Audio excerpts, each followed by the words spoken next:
সেই আয়াতগুলোতে বান্দা বিশ্বাস করো বান্দা, তুমি যেই দুনিয়া নিয়ে খুব ব্যস্ত, এই দুনিয়া নিয়ে তুমি খুব মজা পাইয়া লাইছো না বান্দা, বিশ্বাস করো আমি এটা রাখবো না। তুমিও থাকবা না, দুনিয়াও থাকবে না।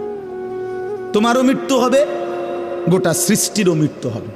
তোমার মৃত্যুরে মৌত বলে, গোটা সৃষ্টির যেদিন মৃত্যু হবে সেটাকে কিয়ামত বলে।